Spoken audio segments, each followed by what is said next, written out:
জন্য কিন্তু জামাত, শিবির এবং আওয়ামী লীগের কিছু পেটরটা আপনাদেরকে ধরার জন্য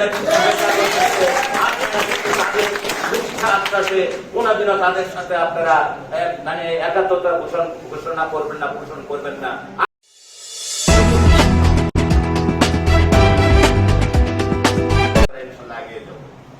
পাশাপাশি আমরা তো জানেন যে আমরা দীর্ঘ 17 বছর অনেক আন্দোলন সংগ্রাম করে, অনেক যুদ্ধ করে আমার ব্যবসা বাণিজ্য, আমাদের টাকা পয়সা, আর্থিক সংকট সবকিছু মিলে আমরা খুবই কষ্টে আছি।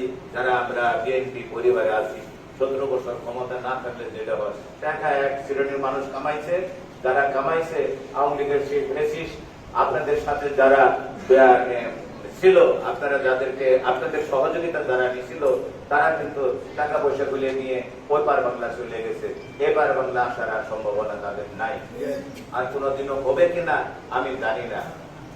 কাজে আমি আপনাদেরকে অনুরোধ করব যে আপনারা দয়া করে এইবার মনে করেন না যে আমরা এই বিএনপির বাড়িতে আসছি, আমরা রাজনৈতিক একটা আমাদের নেতারা পলাইছে, আমরা আপনাদের সাথে পলাইয়া যাব না, আপনাদের সাথে ইনশাল্লাহ থাকবো।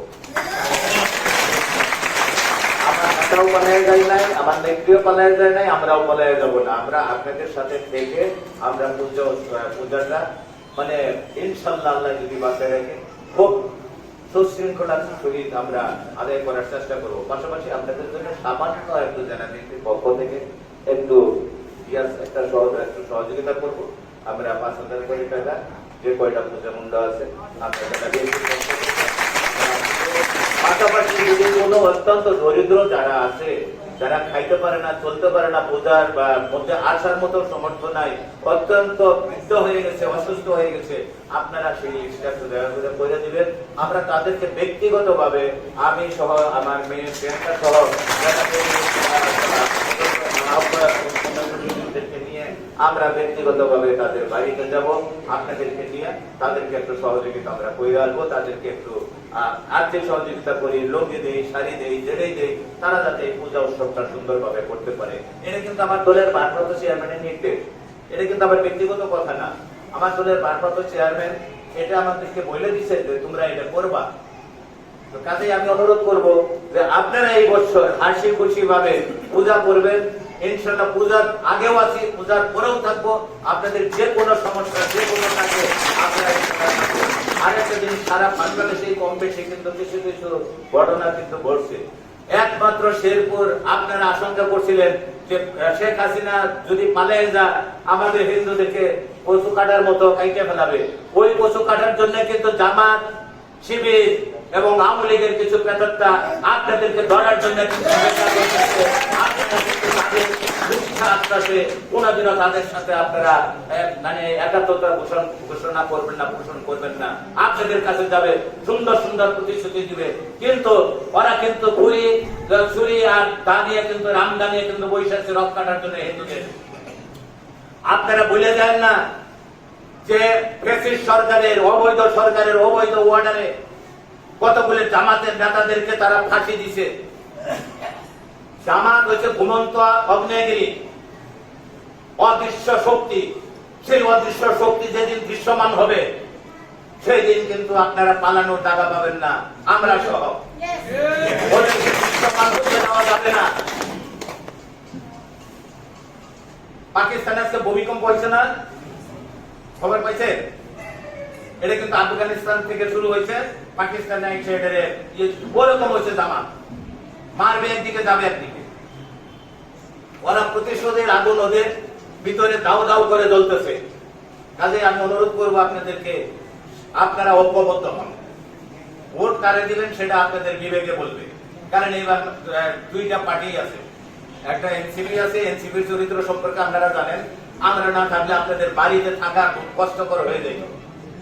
বিশেষ করে আমি পলাশ এবং আমাদের যে অঙ্গ সহযোগী সংগঠনের নেতৃবৃন্দরা যেভাবে আমরা আপনাদেরকে পাহারা দিয়ে রাখছি, আপনারা জানেন না আমার বুকে রক্ত জড়তেছে, তারপরেও আমি ঘুমাইতে পারি নাই, আপনাদেরকে আমি পাহারা দিছি। আমার ভারপ্রাপ্ত চেয়ারম্যান জনাব তারেক রহমান যেদিন আমাকে 5ই আগস্টে বলছিল যে এখানে সনাতন ধর্মীর লোকজন অনেক বেশি আছে, হিন্দুদের স্বর্ণ দোকানে ডাকাতি করতেছে, রেড অ্যালার্টকারী হয়েছে। মিস্টার আলী, আপনি তাড়াতাড়ি শেরপুরে চলে যান, ওদের জানমালে রক্ষা করেন। আমি কিন্তু আইসে সেই বক্তব্য আপনাদের সামনে তুলে ধরছিলাম। অনেকেই আমার সম্পর্কে নেগেটিভ কথা বলবেন, কিন্তু আপনারা জানেন, আপনারা বুকে হাত দিয়ে বলতে পারবেন, আপনারা এখন কিন্তু এখানে যারা উপস্থিত আছেন প্রত্যেকে কিন্তু নেতা, নেতা কিনা? 5 টাকা চাঁদা চাইছি, সম্পত্তি আমরা দখলের জন্য গেছি। আমরা চাঁদাবাজ না, চাঁদাবাজ হচ্ছে সেই আওয়ামী লীগের দূষণেরা, এবং এক বর্তমানে চাঁদাবাজ হয়েছে জামাত। একটা অদৃশ্য শক্তি, কালো শক্তি, আপনারা প্রতিবাদ করবেন। তারেক রহমান আপনাদেরকে সাধুবাদ জানাবেন, সালাম দিবেন, ইয়েস আপনারা পারেন। আওয়ামী লীগের বন্ধের ইজ্জত নষ্ট করছে, আপনারা জানেন, আমি জানি। আপনারা কিন্তু মুখ খুলতে সাহস পান নাই, অনেক মেয়ে। কিন্তু বিগত 1 বছর কয়েক মাস হয়ে গেল, আপনারা দেখছেন